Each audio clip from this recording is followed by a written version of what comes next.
Les internautes m'ont rendu folle. Partie 1 sur 1. Je m'appelle Biscuit de Mer, je suis une influenceuse camerounaise née le 7 juillet 1990. J'ai donc 32 ans et bientôt 33. Je suis très célèbre dans mon pays et même ailleurs parce que selon les dires de plusieurs, je suis l'une des plus belles, voire même la plus belle influenceuse de l'Afrique. Je l'ai toujours été et en grandissant, j'ai créé des comptes sur les réseaux sociaux pour poster mes photos qui sont devenues virales. Raison pour laquelle mon influence a vite grimpé et aujourd'hui, plusieurs millions de personnes me suivent. Le titre de mon histoire, c'est Les internautes m'ont rendu folle et je ne l'ai pas choisi par hasard. C'est quelque chose de vrai. Oui, aujourd'hui, je suis dépressive et folle à cause d'eux. Et je vais vous expliquer la raison.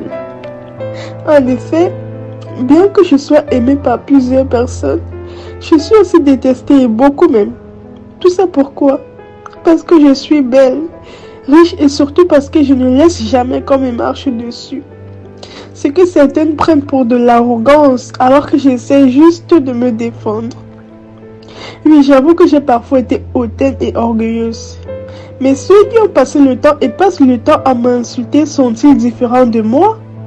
Je ne crois pas. Moi, j'aimais ma communauté et je lui faisais confiance. Raison pour laquelle je lui montrais presque tout de moi. Je leur ai par exemple montré mon ex-mari et quand je suis tombée enceinte, j'ai fait des photos pour leur montrer. Certains étaient contents pour moi, mais d'autres ont commencé à propager des rumeurs fausses comme quoi ma grossesse est fausse. Quelle horreur! J'étais enceinte, bon sang! Comment peut-on être aussi méchant envers une femme qui attend un enfant? Et si je perdais cette grossesse, qu'allait-il dire? Et le comble, c'est que quand ma fille est née, ils l'ont traitée de moche. Un enfant qui n'a rien demandé à personne. Un enfant qui n'a fait de mal à personne. Et moi, qu'est-ce que je faisais? Je me défendais et défendais ma pauvre fille contre ces milliers de personnes, bien qu'au fond, j'étais au plus mal. Et c'est même à partir de là que ma dépression a commencé. Ils étaient plus nombreux que moi, raison pour laquelle tout ce mal-être a eu raison de moi. Et cela s'est accentué quand j'ai appris que mon ex-mari était un mythomane. Mais vous savez ce qui m'a achevé? Les commentaires des internautes. Cet homme m'avait d'abord insulté lors du mariage en disant que les prostituées ne se marient pas et je n'ai rien dit. Et quand mon mariage a échoué comme plusieurs dans le monde, qu'est-ce qu'ils ne m'ont pas dit? Je vous jure que je n'avais plus le moral.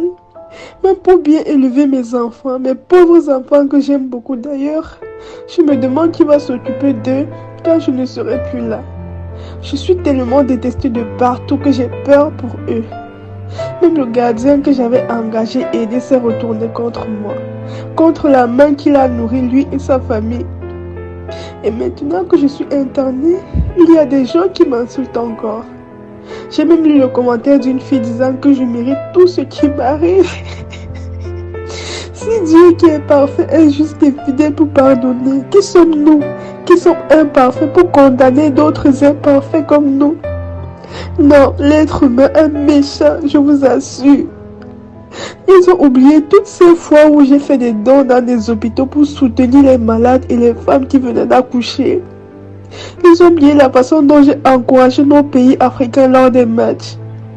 Ils ont oublié le nombre de fois que je les ai fait rire avec mes vidéos TikTok pendant le confinement.